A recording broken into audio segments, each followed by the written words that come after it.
please come into my room.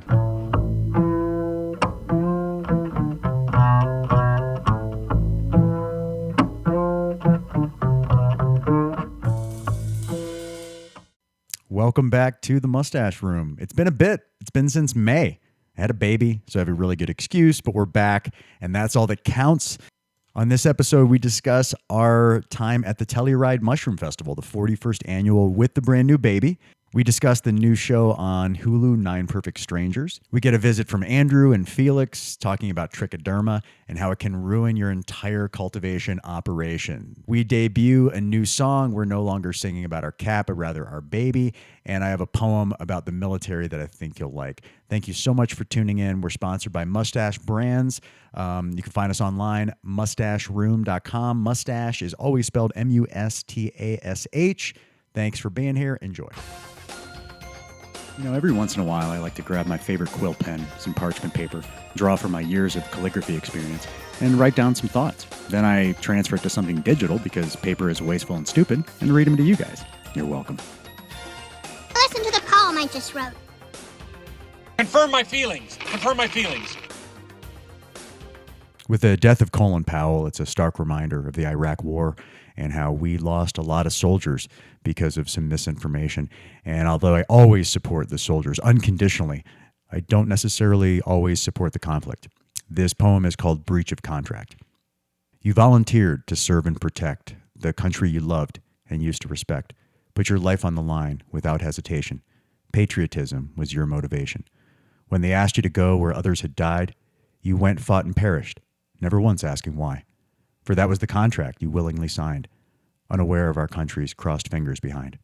We took a little hiatus, as I like to call it, apostrophe, eternity leave. Eternity leave? Eternity leave, like Tegrity Farms, eternity leave. Yeah, oh, Tegrity. It's great. Great episode. South Park. They bought Casa Bonita, I believe, like $3.1 million. We've never been. Which, I mean, it's not like there's tons of stuff for us there. I mean, wasn't it like a failing business there for a while? Well, I think it's a restaurant with a like a pool or a lake or something inside of it, and like people would dive into it. So it's like dinner theater. Oh shit! See, I guess I figured they embellished significantly in the cartoon, and if they had to swoop in and like save the business, I wasn't too high on the prospect. But I guess I didn't do my research. Yeah, I think I saw when they mentioned it was for sale, and I looked it up, and yeah, I was like, oh, it's something like that. Were you curious if we were contenders? Like, do we have enough in the bank to buy Casa Bonita? Oh no. We'd have to discuss that one. That'd be a big leap. No, I'm curious to see what they do with it. It's going to be like a shrine to South Park, I would imagine. Which would be fantastic. Yeah, it's not that far. All right. Well, if they do what we hope they do, then we'll definitely make a trek out there and make it happen. Okay. Well, it's like 15 minutes. It's not a trek. 50. Oh, okay. So we'll just hop on a scooter and take an extended trek with the baby strapped on. Oh, by the way, yes, we have a beautiful baby. We talked about the pre-baby stuff leading up to our last podcast, which was in May. It's been like 5 months. Oh my gosh. Nonetheless, we have a healthy, happy baby girl. She's 4 months. She's a little badass. She is. She kind of came in earlier than we anticipated, but healthy, and she is just everything we've ever wanted. She's beautiful. She's got her mother's nose, thank God, and we just could not be happier. So apologize for the hiatus, but trust me, it was for good reason, and we're back from maternity leave. Eternity. We got a new podcast studio 2.0, a new MUstaSH room, if you will. This is our first time recording in this new studio. Oh, it's a lot of firsts. A lot of firsts. I feel like this studio's got everything we need. This is a very scalable, plush studio. It's beautiful. You have a lot of space. It's a great lighting. It's very nice. All right, you're welcome. So there's a silent mook, which could change at any moment, as you know. There was like a quiet meow. Yeah. There is a background there. All right, I didn't even hear that. It was muffled. A muffled mook. Yeah. We like to keep it that way. Trust me, he's not being held down under a pillow or anything like that. Although some days we probably would. If it was, no. Anyways, one of the things we did since we spoke last is we attended the Telluride Mushroom Festival, the 41st annual Telluride Mushroom Festival. Yeah, that was mid-March, and it was Becker's first. Why am I saying March? August. It's all right. Hey, this mama is sleep deprived and tired, and she's drinking a glass of wine because the baby's down. So please forgive. It was mid-August. Okay. Forgiven for your eternity mishap.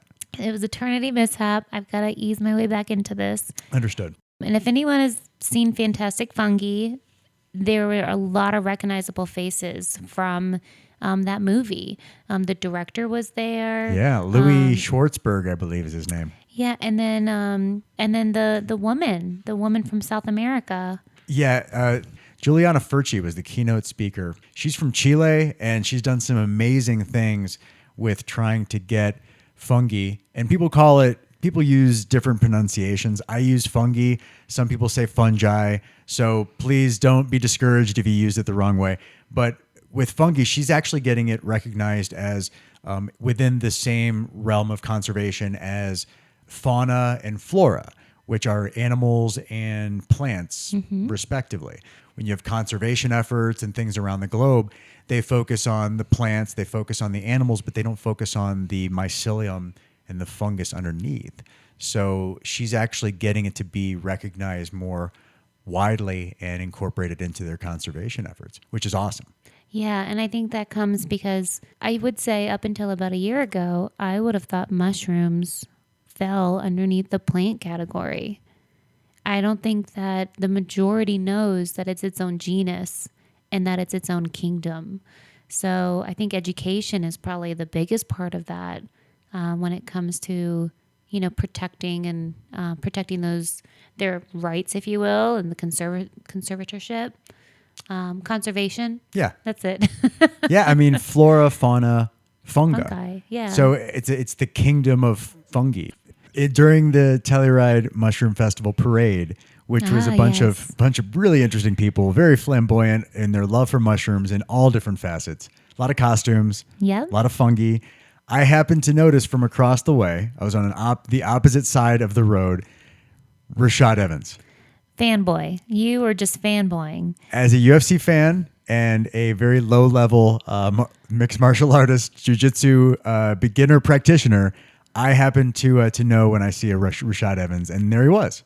Yeah, I mean, I think you asked like 3 or 4 times, can I go say hi now? Can I go say hi now? It's like, no, sit down. Well, nobody else recognized. I mean, clearly, if people knew who that was, they would be getting closer, trying to get some photos or whatever. Yeah. Or maybe that's just me. And so nobody was around him, and I was like, listen, here's my opportunity. He's not being swarmed with fans. And I went over. He was really cool. We took a picture. It made it to Instagram. Yeah, and I do want to point out that the Telluride Mushroom Festival, even though it's been around for 41 years, the community is really small. And if you are interested in getting in this space, don't think that you're behind the 8 ball. I mean, there's plenty of opportunity to spread your wings and be a contributor, and definitely check it out next year and see if it's something that you're really passionate about. Yeah, it was a good experience, and seeing Rashad, that really was special for me. We got to do some good hiking. We took the baby for the first time out in the open to the mountains and stuff. So for her, it was novel and just an all-around good experience. We'll be there for the 42nd as well. Yeah, we'll be there every year. Every single year. We've been watching this show, The 9 Perfect Strangers, on Hulu. It's by Leanne Moriarty is the author. What does that mean? She's had, so she also wrote Big Little Lies, which was an HBO show. That's the one you watched. Yeah, I've actually read a few of her books, and I am proud to say that I read the book before it was even made into a movie, like a TV series. And that never happens because I'm not a reader. So the second that Big Little Lies came out, and I'm like, I already know what happens. Speaking of nerds, nobody's nerdier than the person that boasts about reading the book and not needing to watch the movie. It was the first time it's ever happened to me, and I'll be honest. And you leaned into it. It felt good. Hey, pat yourself on the back. So 9 Perfect Strangers, I actually bought the book. I just hadn't read it. So then they made it into the movie or the limited series. And so now I kind of want to go back, but I have zero time. So You can't brag about that. You can't brag about no, watching I mean, the show and I then purchased going, it first, Yeah. but no one, I can't. give doesn't your count. receipt. You're going to show your receipt? I could if I would. Yeah. Well, you should have thought that through. It's probably on Audible, actually. But anyways, so Nicole Kidman's in it, Melissa McCarthy, and it's about 9 strangers going to this wellness center that's ran by Masha. Let's not give away any spoilers, by the way. We won't. Okay. Who is Nicole Kidman. Stretchy and face. She hand selects these 9 perfect strangers and essentially doses them with some psychedelics for her therapy without them knowing. Yeah. Which is taboo. Which, we would not condone. No. I know the second that they unveiled that mushrooms or psilocybin was a part of it, you immediately was like, this is going to hurt our cause. Yeah. Well, first of all, she is essentially a guru, which guru is not that's not a good term in the psychedelic community. I mean, it's more of an authoritative role. And so the fact that she's a guru and the fact that she's dosing people without their knowledge and the fact that she's putting together these cocktails of psychedelics and dosing them repeatedly, it's a recipe, in my opinion, for disaster. So. And mixing drugs, because that's not the only drug. Yeah, and it was then, LSD, DMT, and psilocybin were the 3 that she mentioned in the cocktail. And then was ecstasy was one for MDMA, that other. yeah. Oh, okay.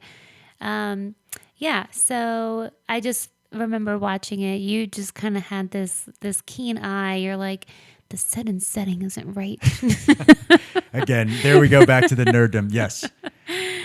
And people really need to know what they're getting into. So, yeah, she stepped over the line a little bit in that fictitious role. I know. I just saw that you worried because, you're such an advocate for this space. Yeah. And, this is a mainstream show with famous people in it and a lot of marketing. And you just don't want it to dilute any positive change that can come out of it. But I had several girlfriends be like, hey, are you guys watching this show? Just because they know it's of interest to us. Yeah, I mean, there were a lot of good things about the show. I mean, people really had true healing experiences. Yeah, they did. They had life-altering experiences. There were people that came out a lot better on the other side. Mm-hmm. So those are all the good things that come with psilocybin and other psychedelics. But there's also a lot of turmoil and a lot of mistrust and a lot of anxiety and uncertainty that comes with really not being told every step of the way what's going on, not being guided properly. Absolutely. So the holding space concept where you sit with somebody, that really wasn't employed properly. Yeah, I mean, it was entertaining. Yeah.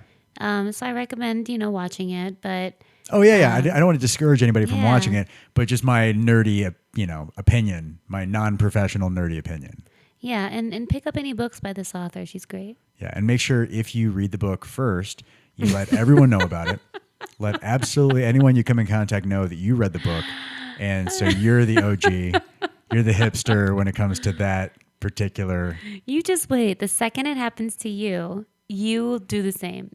So if the Your Psilocybin Mushroom Companion by Michelle Janikian, Janikian, which is freaking awesome. When that becomes a movie, I'll be like, holy shit, I was the first to read Your Psilocybin Mushroom Companion by Michelle Janikian. Yep. Janikian. Yep.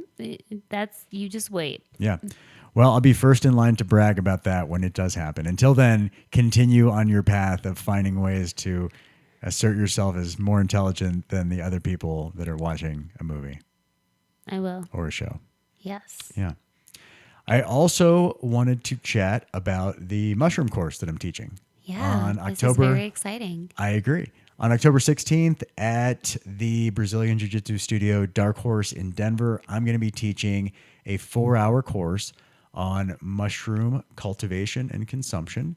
The title of the course is Entheogenic Mushrooms, Cultivation to Consumption: How to Effectively Harvest and Employ Fungi as Medicine for the Psyche. That's a great title. Thank you. And so it's 4 hours. I mean, I have a certain number of topics I want to cover, and it may not take the full hours depending on how quickly we go through the topics, but I really want to teach people soup to nuts, start to finish, how to cultivate mushrooms, how to consume mushrooms responsibly, how to integrate after they consume mushrooms, and basically use it as a sustained therapy mechanism to expand their consciousness and That's amazing. grow. Yeah. And so people, jiu-jitsu practitioners specifically, are very open to cannabis and psychedelics and like things mind altering, mind expanding opportunities. And so it's a good environment to foster this sort of conversation. Yeah, because isn't like jujitsu very like cerebral? Yeah, very cerebral. And, people definitely like to explore other realms of their mind with things like this. Yeah. So I mean, I don't know that there's anything else out there like this. So this is going to be extremely educational and valuable for anyone that attends. Thank you. Yeah, and it's something I feel that marries very nicely with physical fitness. So, gyms, CrossFit, people that are really trying to harness their physical capabilities and really get every little bit of squeeze every bit out of their muscles. They may want to look to get a little bit more out of their psyche and a little bit more out of their consciousness. And so if you can marry the two, I think they come together nicely. Well, yeah. And I think people forget that you have to work on your mental health. Your brain is just as much of a muscle as the rest of your body, and you got to strengthen it. So, if you're thinking you're going to run a marathon and just go out there and, run 26 miles without training, think of that as, I'm going to try to meditate for an entire day. It's just impossible. That's a really good way to put it. Yeah, you have to start off in increments, and you have to build up the endurance. You have to build up the strength. And then you can add in different types of workouts, with it, whether it be employing psychedelics to the space, or, deep meditation or yoga. But you have to, strengthen your brain if you want to, have more control over it. Yeah, that's a really good point. And I don't go over meditation in this course. However, I will emphasize the importance of meditation to really get the most out of your psychedelic experiences, just to be able to navigate your brain space a little bit more effectively. Yeah, no, that's great. And this is the first of many. I mean, this is the introductory course. Kind of a pilot, yeah. A pilot episode. And anyone out there listening that doesn't live locally, I'm sure at some point you can, broadcast this either on a recorded version or even just a live video call. Oh, yeah. There's the marketer in you. I like it. Always be closing. I mean, it's my blood.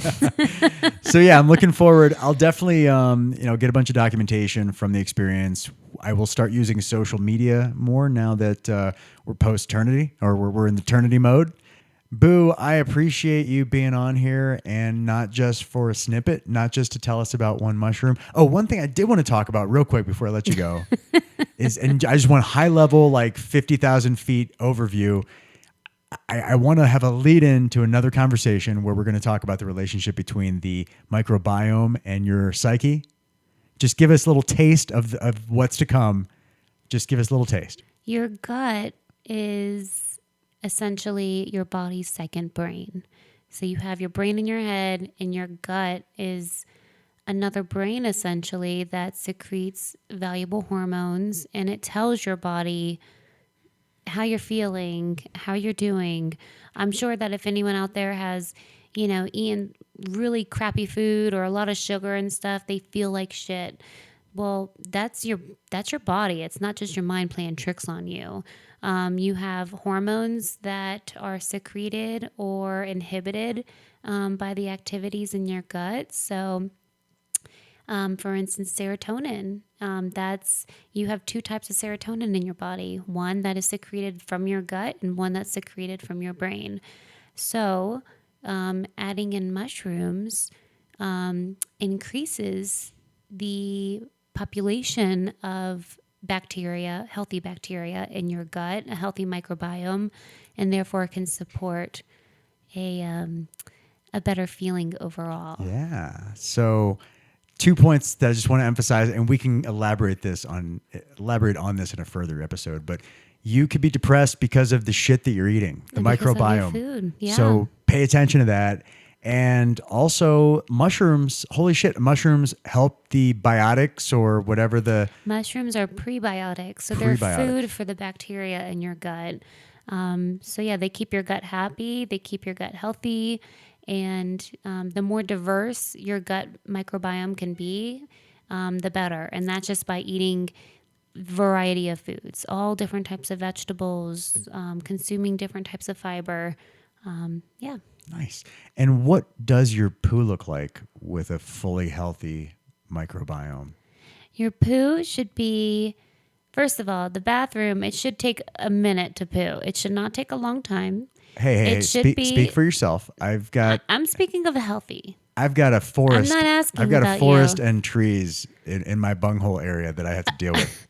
I'm not talking about the wipage. I'm talking about okay. the exit, As you the were. exit strategy.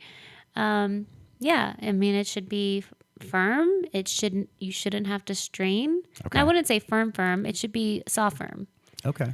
You You shouldn't be breaking any blood vessels in your forehead trying to push it out. No. Okay. Otherwise, you need more water. Okay. This And is then all if it's good too info. loose, eat more fiber. Okay. Or there could be other issues as well. But Well, nice. I don't want to give away too much more, and I see you're out of wine, Boo. So I'm tired. okay, and you're tired, and Mook's here, which could really alter the dynamic of this podcast. You just put my foot. Okay, that's Mook's sign that it's time to go. And so glad we're back. Podcast Studio 2.0. Podcast Studio 2.1 will be kink free. What's up? And now a mushroom cultivation update with the prodigy, Andrew. I was voted Mr. Fungus. This guy knows fungus. Trish or Trichoderma. I'll call it Trish. Okay. So basically, it's like your common household green mold. That grows on And- top of the mycelium? Exactly. Yeah. It usually competes for space with it. Okay. And it starts out white, so it looks promising at first, like you're getting a bunch of mycelium growth.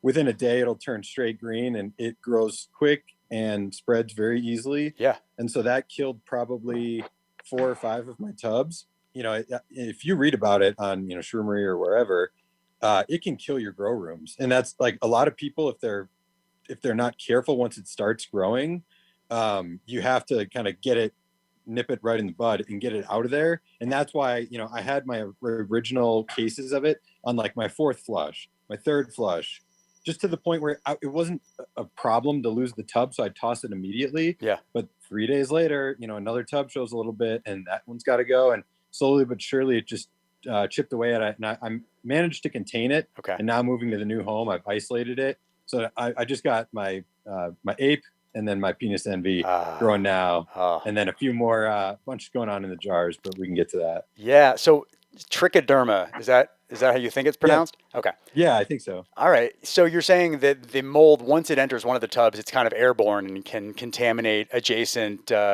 cultivating areas or fruiting tubs or whatever you have going on. Totally. Wow. I mean, it'll happen quick too. And that's why, like, one thing I'm really careful about is leaving food out in our place, because it's just your ordinary house mold, and like I said, man, I've done a ton of research into it, so I learned a bit, but it's still relatively undefinitive on the various sources. Some people are really dramatic about it. Some are a little more lax. One trick I did learn to isolate it when you just need to finish out maybe a flush, like you're a few days away. If you use hydrogen peroxide and if you spray it on it, it'll stop that from growing any further for at least a day, maybe 2. And it doesn't kill your whole thing of mushrooms. Interesting. Or even the ones that it hit. So it's a good way to kind of at least hold on long enough to pick your tub clean and then toss it after. Very cool. All right. That's valuable information. Very cool. Definitely. So Felix, I want to jump to you, man. You have also been busy in the lab, in the workshop. What are you working with? What do you got growing these days? Right now, I have a tub of white teacher that's on its 3rd flush. Fantastic. And then 2 tubs of blue meanies. One is on its second flush and one is on its third. But I haven't really done a full proper cultivation. I kind of got brought into this in reverse. Yeah, I think you remember from my bachelor party, Andrew showed up at my house with a little ramen bowl that was packed with stuff. So you've mastered the small footprint workshop. Like you're using ramen bowls and smaller tubs, and you're still getting healthy flushes, right? Yeah. So I have shoe boxes, and they usually produce about an ounce to an ounce and a half per flush Hell on yeah. the first flush, and then subsequently smaller batches and flushes 2 and 3. So I've had a lot of luck. I don't understand. All I'm really doing is misting and fanning. That's but yeah, it's working, dude. Well, I mean, the hard work is up front, making sure that you get strong, healthy mycelium. So fortunately, Andrew kind of, he threw you a bone and got you started. But nonetheless, man, just consider yourself lucky, not having contamination, having healthy flushes. That's just luck. I'm sure a lot of it is you not, spitting on it or, leaving it near the litter box and stuff. But, ultimately, So there's some actually, luck. So my shoe boxes sat in the kitchen next to the trash can. All right, maybe I'm wrong. Maybe it's just pure luck. It's pure luck, man. It's just fortuitous circumstances, man. But I did have a couple of tubs of contamination. Okay. One had these little white balls, and I just took a spoon and just scooped it all out. And then the other one started with the beginnings of trike and trick or whatever the fuck. Mold. you know what I'm talking about. And Andrew was like, dude, toss it, wear a hazmat suit, put it in a bag outside of the house, and then just blow it up and burn it. So like, because he got scarred with his tub. Yeah. He lost quite a few of them, and I just had like 3 or 4 going at once. So for me, like that would have been just completely devastating to my batches. Yeah, no, that's really good info that, once it's in the room that you really need to be careful about letting it spread. So that's a good tip. So Felix, at this point, are you working with anything to grow your own mushrooms going forward? Or are you just kind of working with what you've been given and keeping your flushes going? So I've been working in reverse, like I said. Moo started just gave me a couple of sub boxes just ready to go, where all you had to do was dust and mist and fan. Yeah. Then the next time he came over with the substrate, with the mycelium and everything, and then he just directed me to assemble the bowls, the sub boxes myself. And then the third time he just gave me I went and picked up all the shit at his house, came to mine, and just did it all on my own. This Saturday I'm learning to inoculate. Yeah. So he's been pretty smart. Like, you guys know me, I'm pretty like lazy and like low risk, high reward kind of things.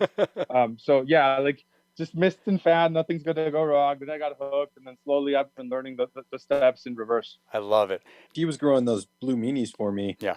Which worked out really well because I didn't have any space, so I was really pumped we got to have those come to life.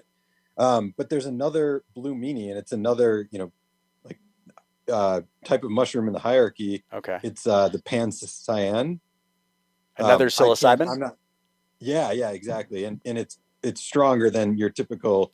I don't think it's quite like a flying saucer, but it's definitely stronger than your psilocybe cubensis. Nice. So I'll have to look into that one, see how hard it is to grow. Your standard psilocybe cubensis, so we'll go from 0.14 to 0.42%. Okay. So from like your B plus at a 0.14 to like a 0.42 for your penis envy. The flying saucers have 1.78. Oh. That's more than triple the amount. Oh, wow. Let's go to space, boys. Boy, block off the week. I'm going to dabble very lightly when we try those. Holy crap. A 1 gram hero dose. My God. I was going to say I'm going to go soft and take an 1/8, but yeah, you know me. I'm going to dip my toe in that water very carefully. So I've got my basement is done. You moved. So I think at this point we can pick up some of our lab playing around cultivation now that we have some space and we're not like in transit.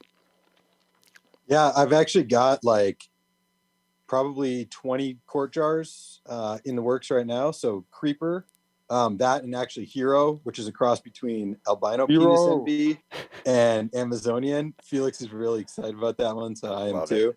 And then I've been starting to pick up from Sporeworks. I told you, switch that up. So Yeah. I've got like 8 jars worth of penis envy uncut.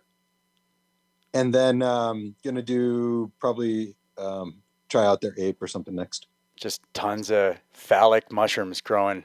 Penis envy, albino penis envy uncut, just dicks all around. Exactly. Why is it called uncut? Like does it look like it doesn't look uncircumcised? What Like the a fuck? European. With the substrate looking like a little afro? Yeah. So I've started to dabble with so we've discussed lemon tech ad nauseum between us three, and you've done an episode on it. And it's beautiful, So by the the way. amazing, yeah. So the amazing thing about it for me is that it's super quick and it's super intense. The drawback of that is that because it's so intense on the front end, it's not that long of a trip for me, at least. Like, I think when I lemon tech, it'll last 2 to 3 hours tops on it if it's a good day, 4 hours. So what I've been doing is I'm taking my lemon tech and then the same amount in dry, so that I have that big push up front with the already like pre-processed psilocybin, and then my body's digesting the other half natural, so that at the back end I'm still getting good dose of visuals and a nice body sensation, thus making the trip stronger at the front end and longer overall. Do they meet in the middle anywhere and you freak the fuck out, or do they kind of like stagger each other? It's more like it's not so much a freak the fuck out, it's more of a casual wave on the highway. Like, hey, what's going on, dude? Nice puppy. Yeah. And then you like wave back. Yeah. It's been working out really well like that. I had to jump back on here. One thing that cannot be cured by mushrooms or meditation. Browns fanhood, Cleveland sports. It's upsetting. My Browns are just ruining my Sundays. So if anybody knows a strain of mushroom that can cure Cleveland Browns fanhood, the blues, please let me know. Or just a mushroom that makes them win. I'll take that too.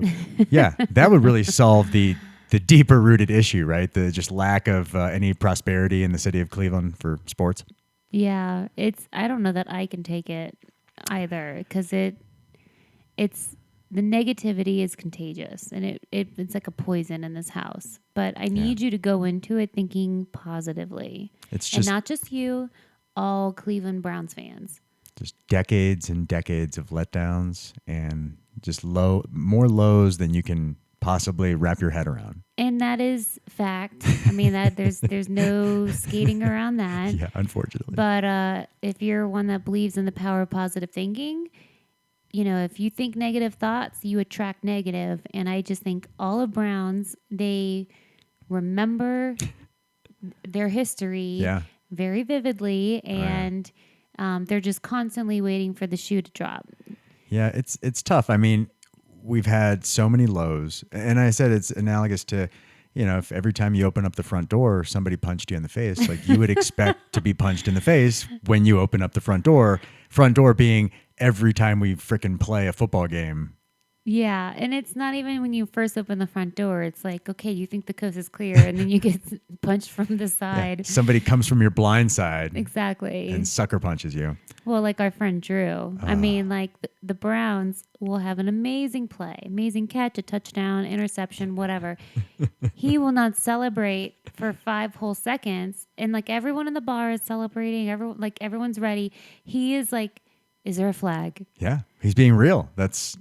He's been hurt too many times. Yeah, and I will say, spending time with other Browns fans helps me even understand you more, because I see you like every Sunday, so I know what goes on in your head. But seeing other people react with the same just historical ties to them and the negativity is it's crazy. I feel bad.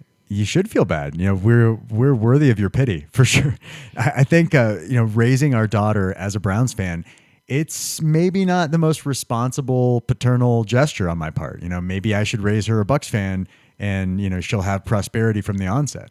Well, she'll have the best of both worlds, right? And she'll have just the gravy train with Tom Brady, which again, I still feel guilty having him on my team. I feel like Yeah. we're cheating somehow. It is kind of cheating, but yeah, go ahead.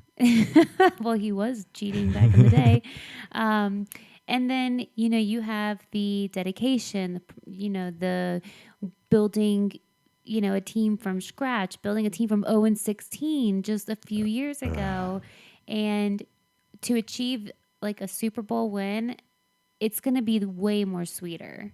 When you say it's gonna, as if it's gonna happen, I appreciate your Browns optimism. 2025.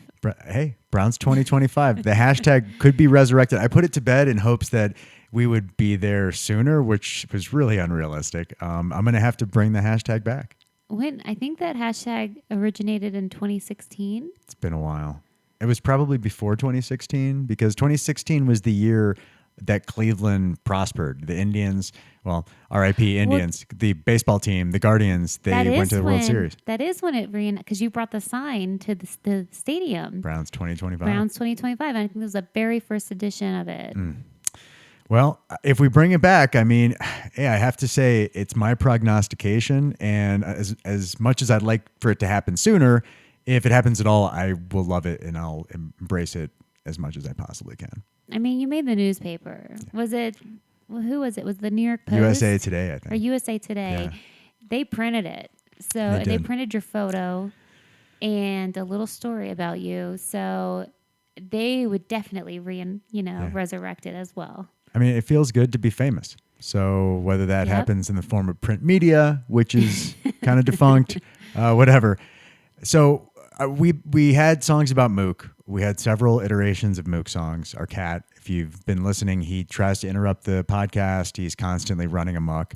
He makes our lives a lot more challenging. It's a nice way to put it. Was amok the word you were trying to use? Run amok? The other day, you were like, I really like this word. It's from like the olden times. Like definitely not amok. Like in England, like people of England. Oh yeah, what was that word? Like rubbish. Rubbish. Rubbish. I don't think anybody under the age of 80 in the U.S. has ever said rubbish, but I think it's much more prevalent in like the U.K. Yeah. And that part of the world. So you haven't used it yet. I haven't, but I feel like it needs to be used with some sort of. That's rubbish. It's rubbish. Well, the refs today were rubbish. Oh, thanks for they were beyond rubbish. Thanks for bringing this full circle to my sadness. Browns. I had to connect it. So back to distraction. Mook songs. We had several Mook songs. He's not the highlight of our family, but he inspires me to write music. And it's not great music, but we've celebrated that music on this podcast. But now we've shifted gears because our daughter is the highlight of every moment of our lives. Yes. And she's worthy of these songs. Yes. We have songs about bouncing her around. We have songs about her being cute. And the song that I really like the best, it's about bowel movements. Excavate that poopy. That's the song. I have a little rendition I haven't told you about. Oh shit! Is there a new verse? Excavate, like Thunder Rolled? Excavate the. Oh wait, why am I blanking? Hang on, let's go with boogie. The boogies. Ooh, the snot sucker. The snot sucker. Jill, my wife, siphons snot from our daughter's nose with glee. She enjoys it. Well, I mean, she hates it. She loves when it's over with, and I get the joy knowing that I helped her out. So this song, it has a little country twist to it. Here is Excavate the Poopy. We're gonna excavate the poopy. If there's pee, we'll get that too. 'Cause the yellow turned blue. We're gonna clean that little tushy. Use a baby wipe or two. Then let it dry for a few. And let that tushy renew. Very nice. You like that? Bravo. And if anyone does not know what yellow turned blue means, any new parents to be, there on the diapers, there is a yellow line that runs down the middle of it. And when it's wet, it turns blue. And it could be wet from number 1 or number 2. Yeah, I didn't know this until I was responsible for the diaper changing. Yeah, we could add that in somehow. One is or it two. 1 or is it 2? Ooh, be on the lookout for a the revision 2.0 of Excavate That Poopy coming soon. Oh, I did want to mention what was the mushroom that we cooked with that was delicious? King oysters. Oyster. Well, trumpet or trump. They go by two different names. Okay, so we got those at the farmer's market. We did. And they were awesome. Yeah, they were really good. What did you put? Soy sauce and a couple other things? Yeah, so you slice them lengthwise. Okay. And we agreed that it needs to be smaller bites. So It's a little chewy if you go the whole length of it. Yeah, and they were probably a little thicker than when they needed to be. So Okay. slice them a 1/4 inch thick, and you throw them in a pan. Cook them 5 minutes on either side, on both sides, to get Okay. them nice and brown. Nice. You might need to do them in batches because you don't want to overcrowd your pan. And then once they are all done cooking, you put them all back into the pan, and then you add in this sauce that I made from soy sauce, butter, a little sriracha, some honey, Nice. and ginger. And you whisk that all up, you pour it over, and you take it right off the heat. And yeah, That was voila. delicious. It was And so yeah, make good. sure you chunk it up because I think the smaller the bits were, the more concentrated with sauce they were. Like kind of like a tofu absorption process. Agreed. Like, yeah, when they were thinner, they could absorb more flavor. Exactly.